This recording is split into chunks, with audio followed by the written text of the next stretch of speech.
جو گناہ لکھے ہوئے وہ تقدیر ازل ہے، وہ ہونے ہی ہونے ہیں.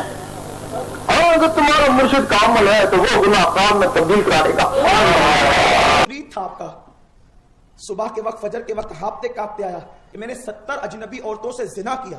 فرماتے ہیں ڈر مت، میں نے رات تیری تقدیر جب پڑھی تو اپنے اللہ سے کہا اللہ میرا مرید ہو کر یہ زنا کرے گا. اللہ نے فرمایا عبد القادر تیرے لیے جو حقیقت میں یہ زنا کرنے والا تھا 70 اجنبی عورتوں سے، اس کو خواب میں دکھا دیا جائے اور حقیقت میں اس کو زنا سے بچا لیا جائے. تو غوث پاک فرماتے ہیں تیری تقدیر اس طرح بدلی. یہ غوث اعظم کی شان ہے. وہ یہی سمجھ رہے ہوتے ہیں اگر میں نماز نہیں پڑھتا تو یہ میری تقدیر میں لکھا ہوا ہے. نہ ایسا نہیں ہے.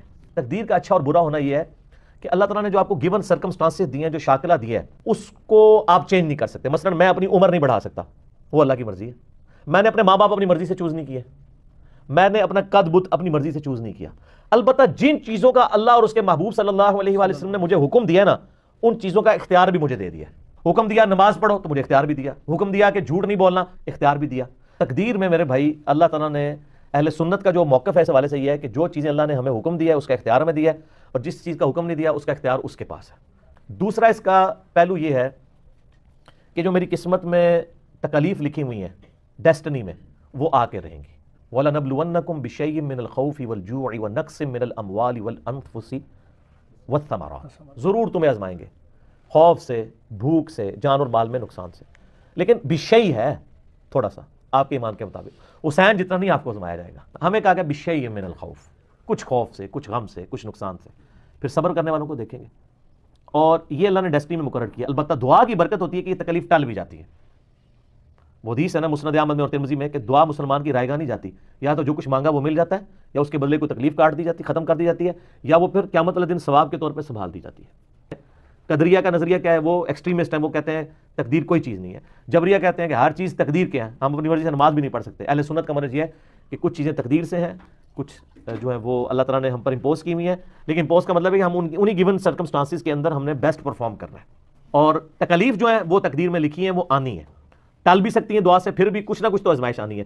وہ جناب سورۃ الحدید کی آیت نمبر 22 اور 23 ہے. اللہ تعالیٰ فرماتا ہے کہ تمہاری جان میں کوئی تکلیف آئے یا اس زمین پر، وہ اس سے پہلے کہ وہ تکلیف آئے، یعنی کوئی سونامی آتا ہے، کوئی زلزلہ آتا ہے، کوئی طاعون کا مرض پھیلتا ہے، کوئی ایپیڈیمک ڈیزیز آتی ہے، کوئی سیلاب آتا ہے، اس سے پہلے، اور تمہاری جان میں کوئی مصیبت آتی ہے، یعنی کسی کی آنکھیں ضائع ہو گئیں، کوئی شخص کینسر کا مریض بن گیا، کسی کے گردے فیل ہو گئے. اللہ فرماتا ہے یہ ساری تکلیفیں ہم نے اس سے پہلے ہی لوح محفوظ میں لکھ لی ہیں کہ ہم ان کو دنیا میں بھیجیں. اور ساتھ فرمایا یہ اس لیے ہم نے کیا تاکہ جو تمہیں چیز ملے تم اس پہ شیخی نہ بگاڑو، اور جو چیز تم سے جاتی رہے تم اس پہ کف افسوس نہ کرو. اور بے شک اللہ تعالیٰ کسی شیخی خورے کو پسند نہیں فرماتا. ما اصاب من مصیبت فی الارض ولا فی انفسکم الا فی کتاب من قبل ان نبراہا. کوئی زمین و آسمان میں کوئی تکلیف یا تمہاری جان میں نہیں آتی مگر ہم نے لوح محفوظ میں پہلے لکھ لی ہے تاکہ اس سے پہلے کہ وہ آئے. ان ذالک علی اللہ یسیر، یہ اللہ پہ بہت آسان ہے. لکی لا، یہ اس لیے تھا لا تأسوا علی ما فاتکم، تم مت افسوس کرو جو تم سے فوت ہو جائے، جاتا رہے. ولا تفرحوا، اور مت شیخی بگاڑو بما آتاکم، اس پہ جو تمہیں اللہ دے. واللہ لا يحب کل مختال فخور، اللہ تعالیٰ کو شیخی بگاڑنے والے پسند نہیں ہے. تو یہ آؤٹ آف کانٹیکسٹ چیزیں لگاتے ہیں. اس کا قطعاً یہ مقصد نہیں کوئی شخص کہ میری قسمت میں نہیں لکھا تھا میں نماز پڑھوں، نہ، یہ تو آپ پتہ نہیں کتنا بڑا بلیم اللہ کے اوپر لگا رہے ہیں. البتہ اگر کسی شخص سے کوئی گناہ سرزد ہو گیا، سرزد ہونے کے بعد وہ یہ کہہ سکتا ہے کہ میری قسمت میں لکھا تھا، کیونکہ وہ اسٹیبلش ہو گیا نا. میں آج ہی کہہ دوں میری قسمت میں یہ گناہ لکھے ہیں، لیکن جب میں کر چکا ہوں اس کے بعد میں کہہ سکتا ہوں میری قسمت میں لکھا تھا، واقعی لکھا ہوا تھا. وہ اللہ کا ڈیٹا ہے. اللہ تو عالم الغیب ہے نا، تو اللہ نے اپنے علم سے پہلے وہ چیزیں لکھ لی ہیں. ہمیں اس کا لکھا ہوا پابند نہیں کیا، اور اگر اس کا پابند کیا تو سر یہ بڑا خطرناک مسئلہ ہے. پھر تو رسولوں کا مقدمہ ہی ختم ہو جائے گا. پھر دنیا میں رسول کیوں آئے ہیں؟ تو قرآن کہتا ہے کہ انا ہدیناہ السبیل، ہم نے ہدایت کا راستہ واضح کیا ہے. اما شاکرا و اما کفورا، تمہاری مرضی ہے چاہے شکر گزاری کی روش اختیار کرو خواہ نہ شکری کی، اختیار دے دی ہے.